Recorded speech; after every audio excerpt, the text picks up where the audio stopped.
বারাকাতুহু। বেশ কিছুদিন থেকে একটি রাজনৈতিক বিষয়ে কথা বলবো বলে ভাবছি, কিন্তু আসলে এই বিষয়টা নিয়ে কথা বলা হচ্ছে না। সম্প্রতি দেখা যাচ্ছে যে বাংলাদেশের একটি হট টপিক এনসিপি নেত্রী সামান্তা, উনি একটা বিষয়ে কথা বলেছেন যে উনি নাকি হচ্ছে বাংলাদেশ জামায়াত ইসলাম, এনসিপি নাকি বাংলাদেশ জামায়াত ইসলামকে লিড দিয়েছে।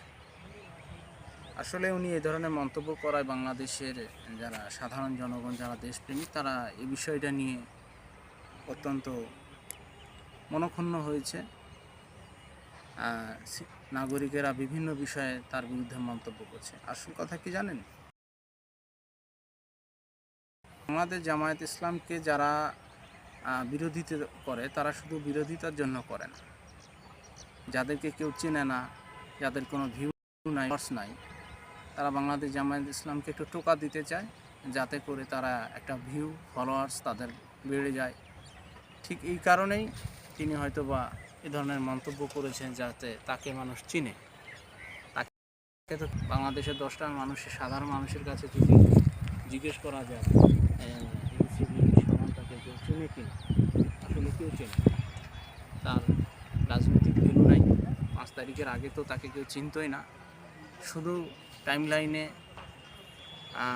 একটা ভাইরাল পজিশনে থাকার জন্যই তার এই মন্তব্য। আমি সকল নাগরিকের কাছে আহ্বান জানাবো, আর এই ধরনের শুধু সামান্তা না, এই ধরনের যে কেউ যদি মন্তব্য করে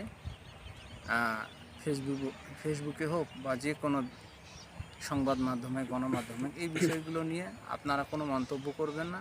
তাদের পেজে গিয়ে, যে পেজ থেকে এই ধরনের কোনো নিউজ আসবে, আপনারা কোনো কমেন্ট করবেন না, মন্তব্য করবেন না। পারলে আপনারা এগুলো ডিসেবল করবেন এবং ডিসলাইক করবেন, যার ফলে তাদের এই ধরনের কোনো কাজ করবেন। আপনারা তাকে গালি দেন, কঠোর সমালোচনা করেন, এতে কিন্তু ওই যেসব পেজ থেকে এই ধরনের মন্তব্য আসছে, কিন্তু বিনিময়ে প্রতিদানে তাদের লাভ হচ্ছে। তারা টাইমলাইনে থাকার জন্য জামাতকে ব্যবহার করছে।